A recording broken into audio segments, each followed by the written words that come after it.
Well. You're listening to Gloves Off with Professor Buitrón. Alright then, I may say words on point, straightforward. No jibber jabber, everybody forward. Issues, facts and solution. Get it at Gloves Off with Professor Buitrón. Alright, what other thing is a revolution? Get it on point with Professor Buitrón. Gloves Off, no nonsense issues, politics, community. A better men follow reader. Gloves Off, a revolutionary show with everything that you need to know. With Professor Buitrón. Watch ya!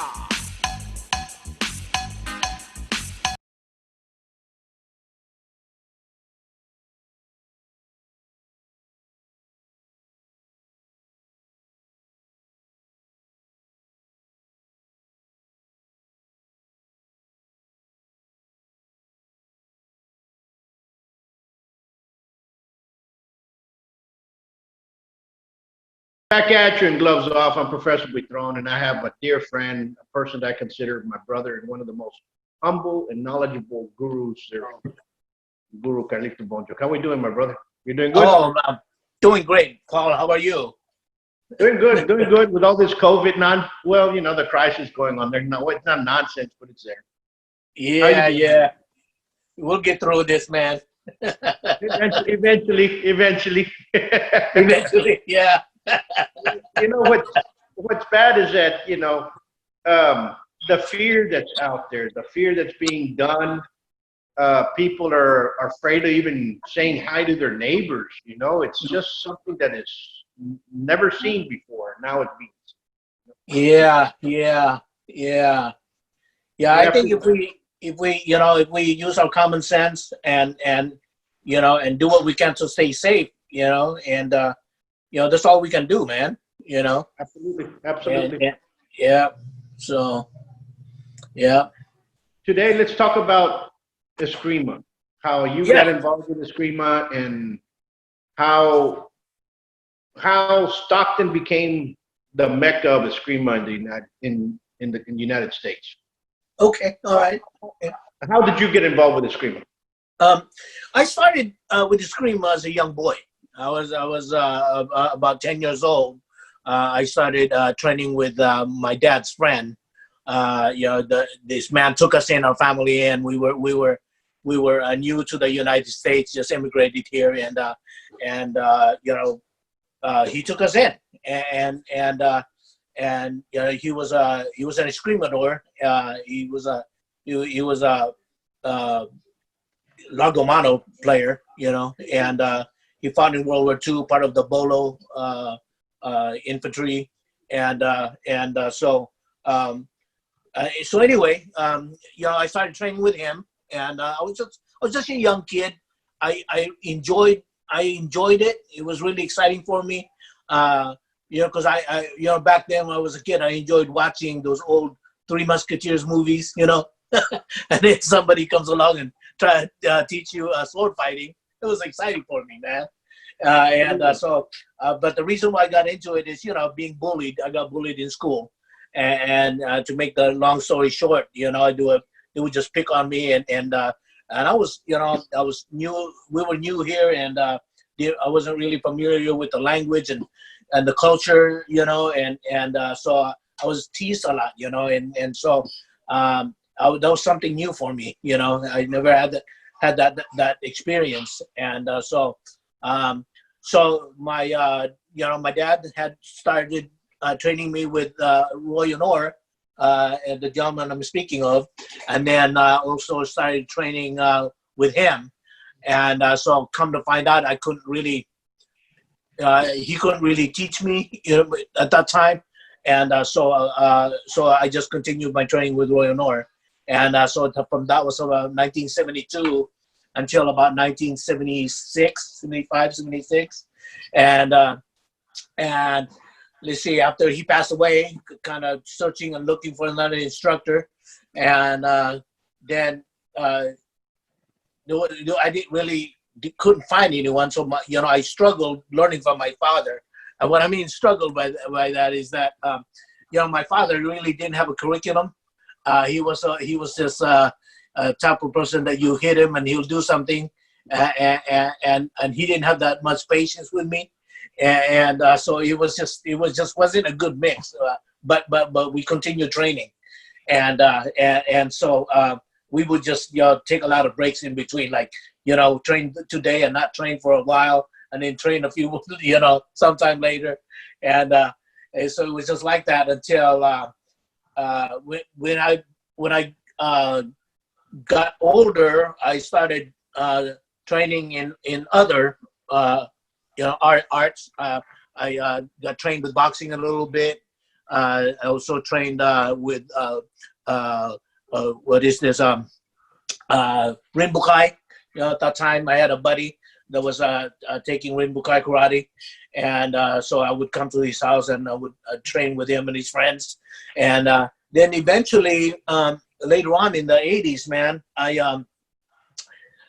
one of my buddies called me up and he says, "Hey, man, there's this guy I met, and he does what you do." And I said, "What do you mean?" He said, he does sticks.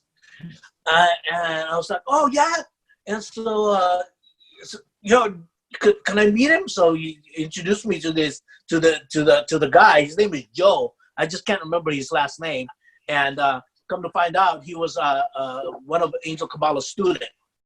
Right. And Angel Kabbalah's name, you hear it a lot, and so at that time, nobody knew Escrima. It was sort of like a community thing, a Filipino community thing.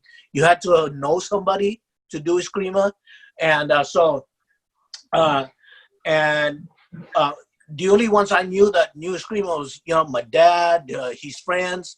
My father worked he works as a what do you call this, a crew leader, doing farm labor work, so I used to go to the camps, and he would introduce me to these old guys, man, and they would start training me. They start slapping me across the head, and so I'm starting to fend it off, and then they poke me in the stomach, so I'm here, then now move here, and they kind of like disrupt my balance with my legs, and so that was just the thing I was used to, and so I grew up around that, but nothing really outside. And then but in the community you would hear a certain names like Angel Kabbalahs. There was the old man Listrisimo was here. You would hear his name, John Lacosta, and I kept hearing these names. And there were others. There was a gentleman. His name was Miguel Alfici, and then there was Manong Ayong. He walked with a limp, and he's one of the people that trained me with knife. And so you have all these guys, man, and nobody really knew them. And so these were, our one time they were young men, in the early 20s, and right. I mean in the early 1900s.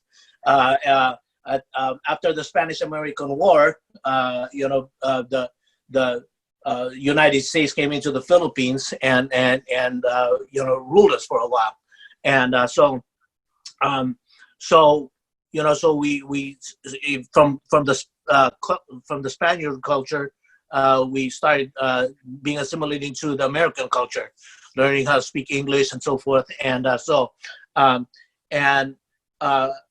that time, because of labor laws and changes here in the United States, when it came to foreign labor, they were looking for another source of labor, and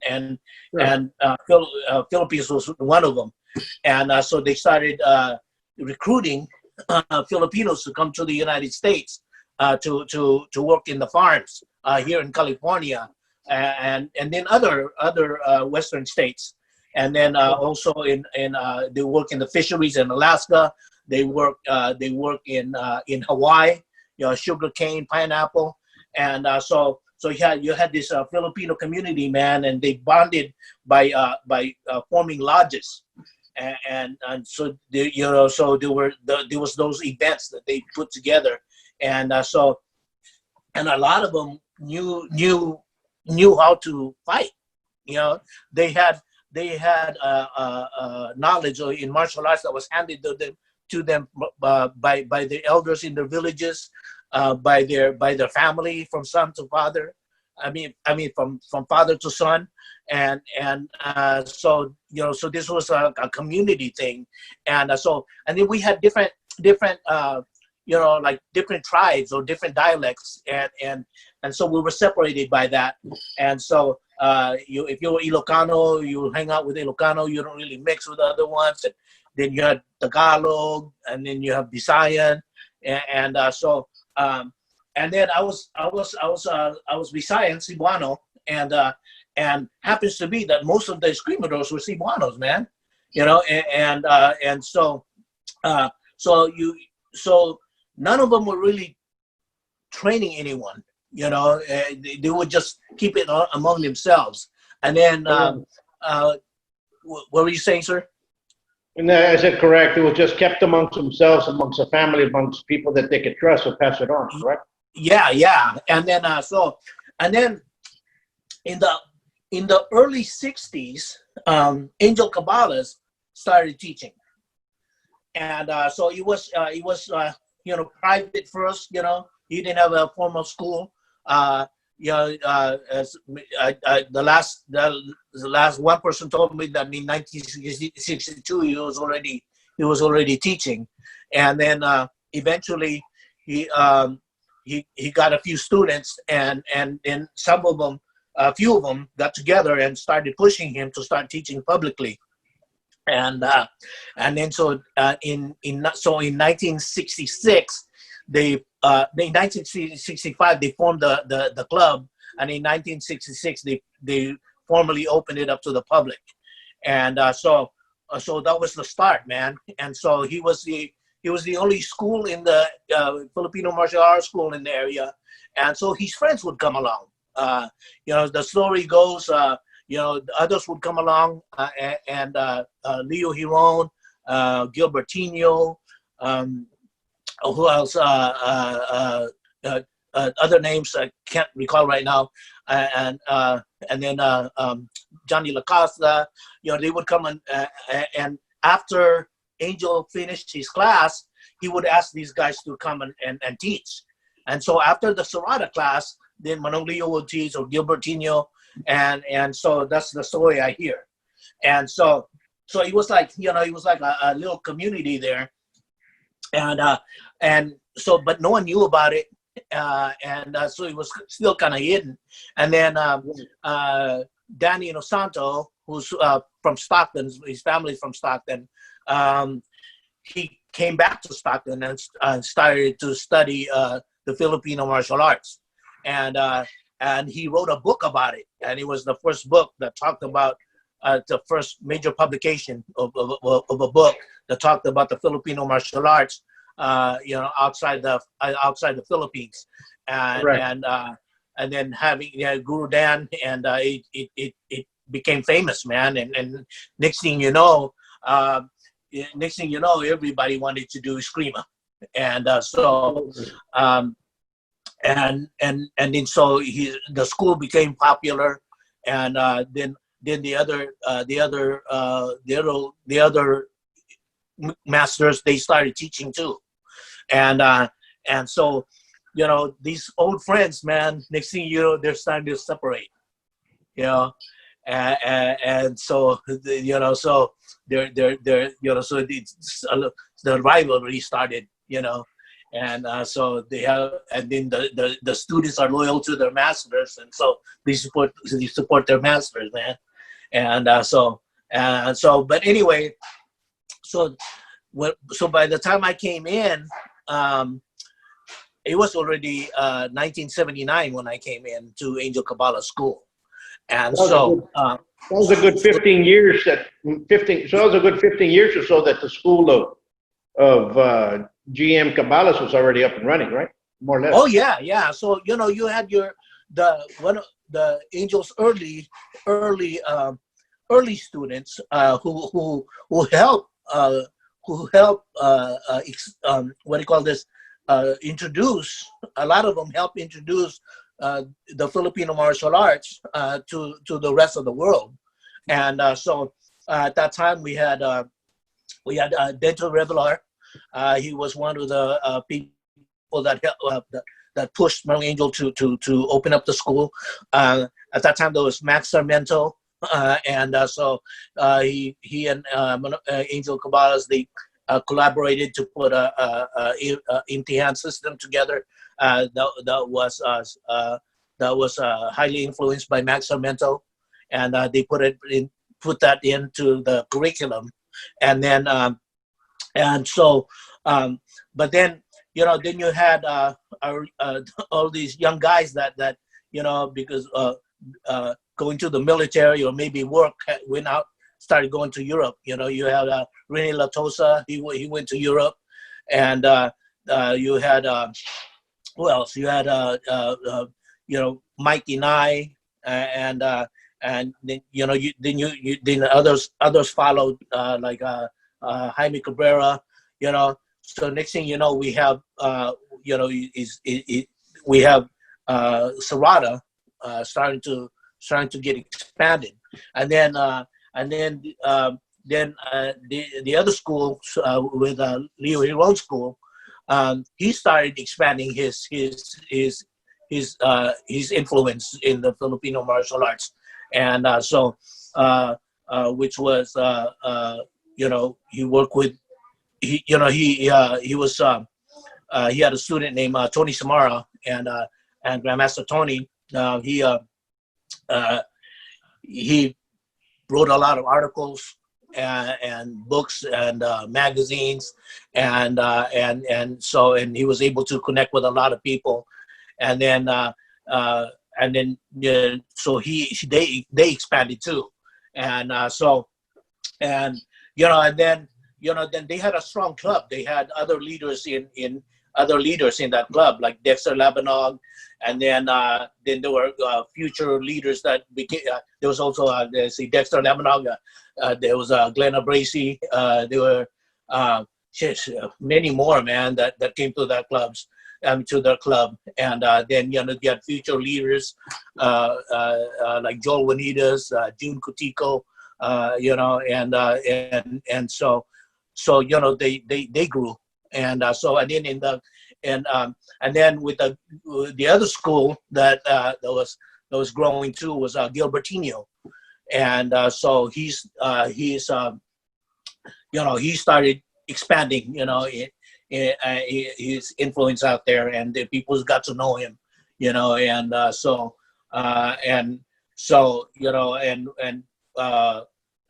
one of the people that helped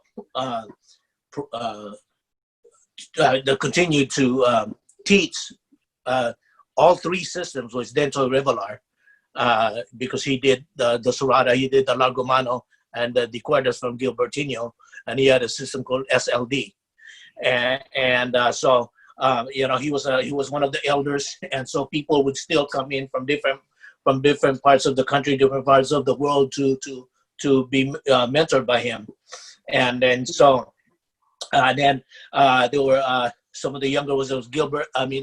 There was there was Art Gonzalez. And he keep him in a safe place. He just passed away a while ago. Yeah, and he did a lot to promote their style. And then there was Gilbert Coroncillo, another one that continued to promote that style, and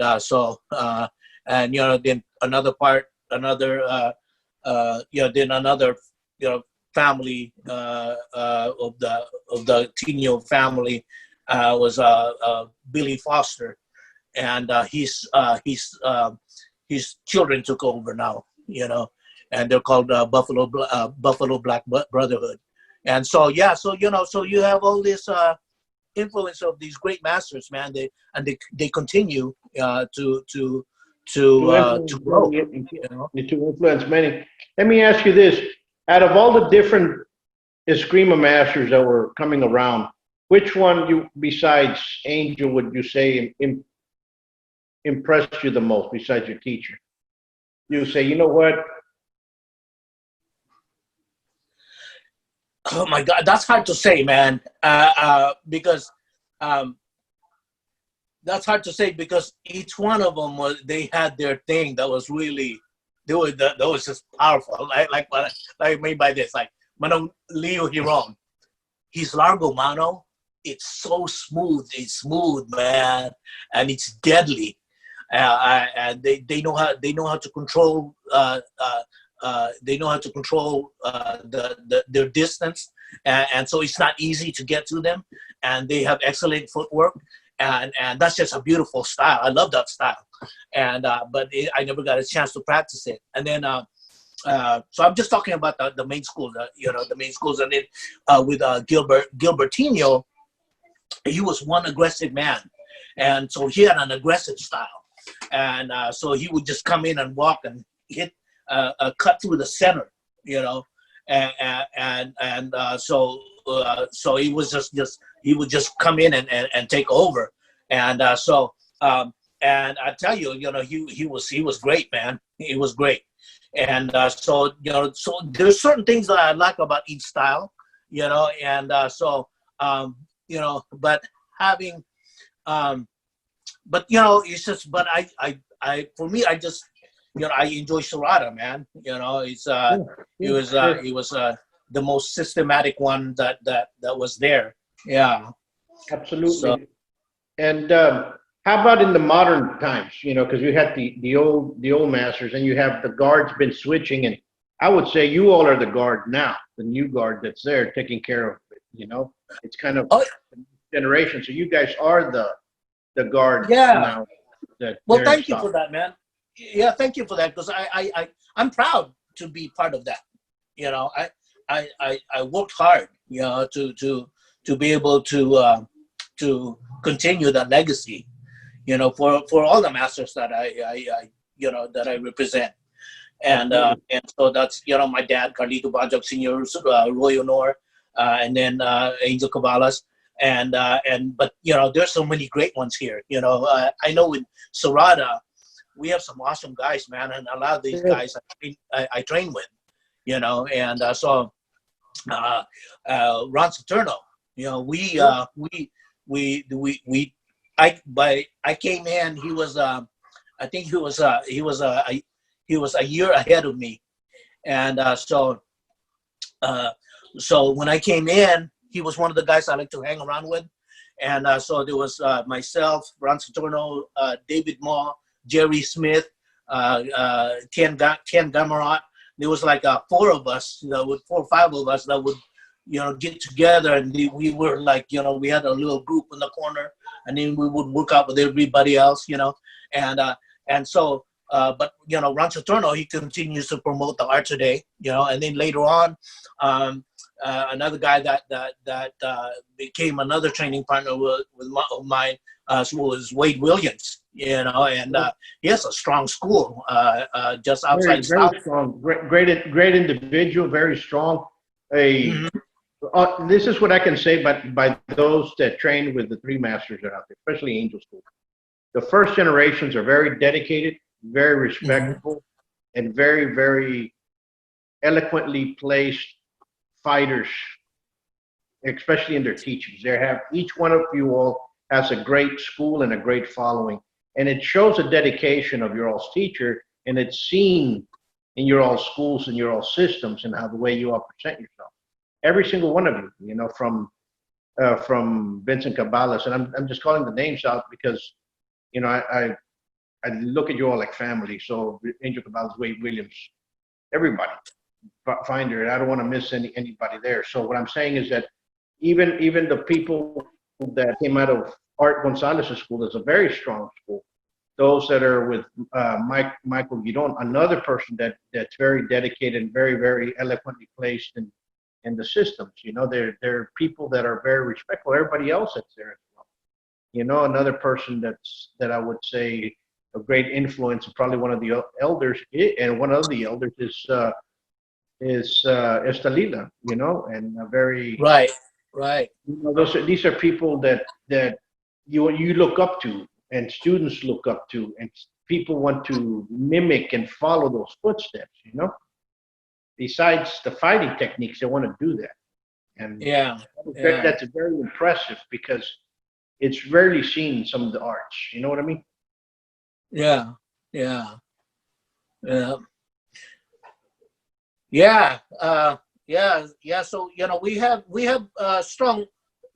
have strong leaders today. Great Sure. teachers, and so I see definitely a strong future for Stockton Escrima. Its influence will continue to grow, and I think she's just going to be better, man. She's going to get better. Yeah. How do you see the changes in the training as to when you were training as to the way it is now? How do you see that? Do you see the training, the enthusiasm the same, the power, the strikes, the aggressiveness, or has it changed a little bit different? I think it's changed. How so? What I mean by that is that doing the basics of these arts, the tradition, it's still there. It's still there, Right. and so, but we're in a world of information now. Information is available everywhere. Absolutely. And as soon as you log in online, you get into one of the social media like Facebook, boom, there's everything's available. And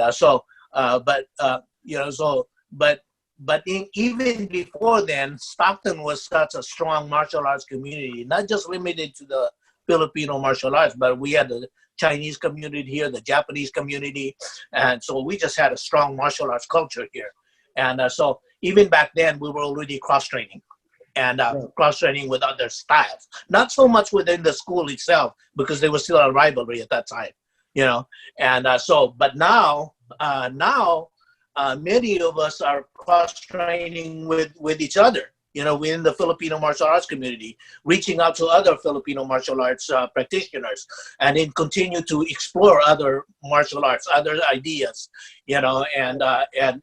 so there's kind of like everything for everybody. And so I know what my preference is. I like the traditional, and I like the artistic part of it. I like the combative part of it, and others, they come into an art, they just want to learn combative part. They just want to learn the knife or the stick, I like to learn all of it.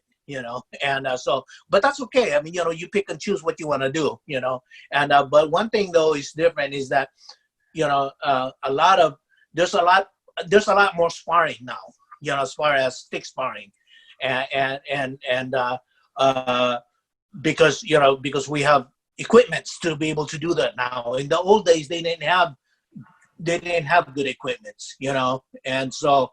But now we do, and so because of that, sports of Filipino martial arts have developed, Absolutely. and so you got bigger, you got smaller, you got bigger, you got smaller, and then now you have your organization, and you guys are doing great things with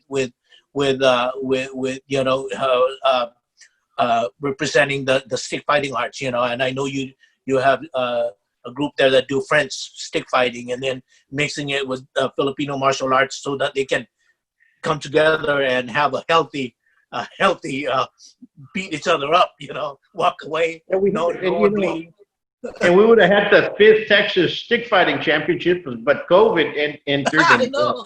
And so we're like, now they tell us, well, you guys going to have it in September. And I just got off the phone with Trindo. We're going to have it in September. But we don't know if we're going to have it in September. So I think right now, we're probably going to end up moving the Texas Stick Fighting Championship to December, the second week in December, to allow everybody to calm down and retrain and regroup and come forward. Yeah, if you get a chance to have it in December, better do it, man, because right around the corner is going to be flu season again.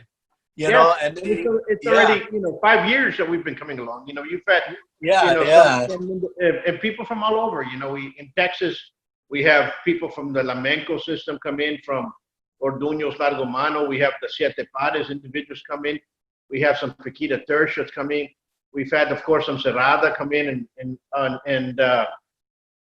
it's just fun because you see everybody coming in a amicable way.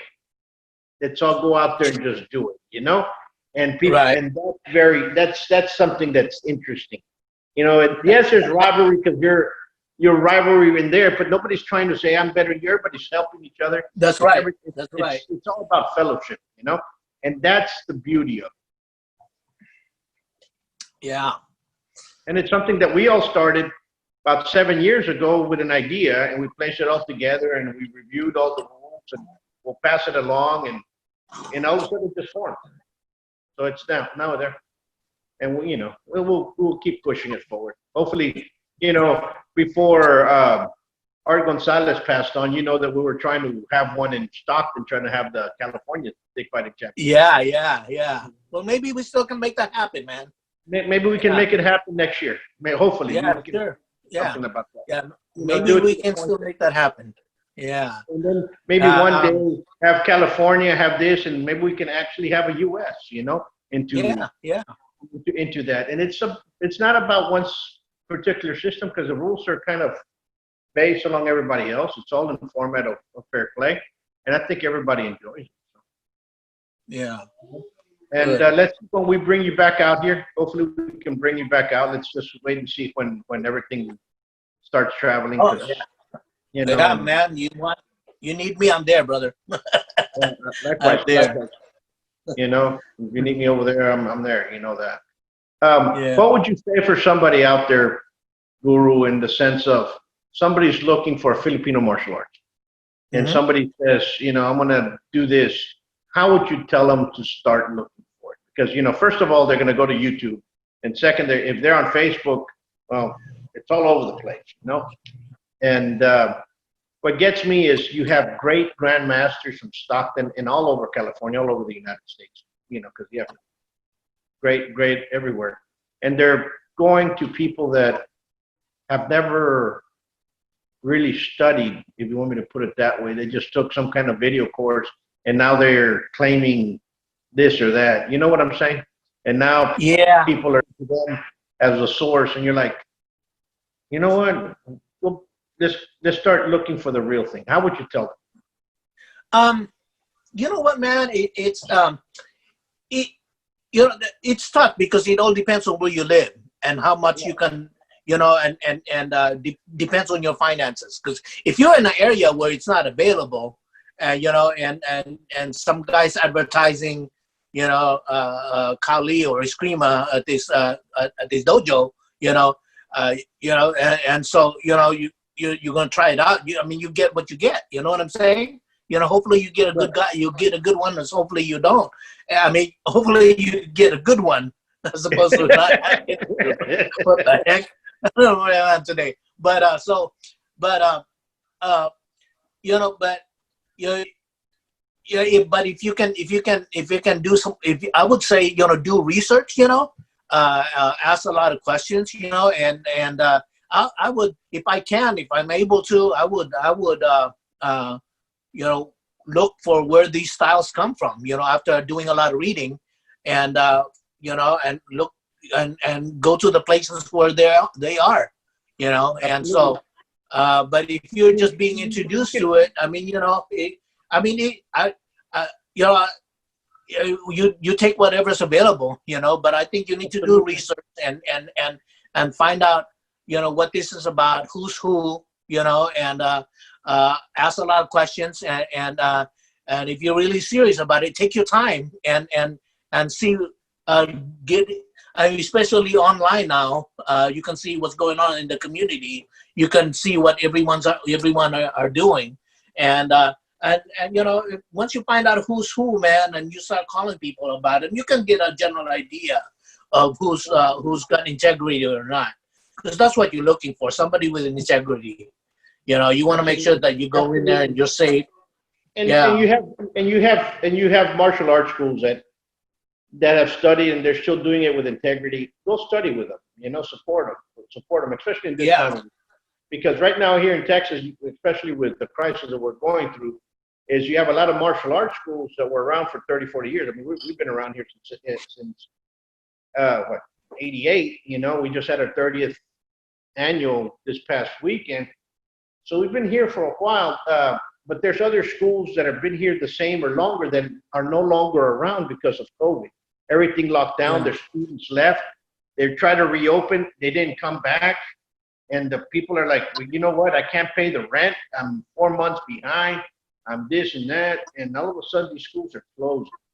And that's the sad part. And for those martial artists that are out there, support those instructors that are there. I mean, they're some of them were your training buddies. Some of them are still struggling and teaching. Likewise, send people that way. Right now, it's time for the martial arts community to stand up and say, you know what, we've done for the community. We've helped out all the kids over here through bullying. We helped all the kids get their self-esteem and their confidence, taught them discipline. Some of them became police officers, others became whatever, and doctors, lawyers, but they were part of society and part of the culture that came out of a martial arts. Some of them teach others, some of them continue. That's the force behind it. And we have to say, you know what? We're here and we're not going anywhere. And we have to support each other as a man. Yeah, I agree. Yeah. Brother, we're running out of time. It's always a pleasure talking to you. And thank you for the history lesson, because that is what's needed. People need to understand where their roots come from and where it's at, and continue doing what you're doing, because you're a beacon of light to many. Thank you. I appreciate it, sir. Until next time. Okay, Professor. Okay. All right, bro. Okay, We'll bye-bye. see you soon. Bye-bye.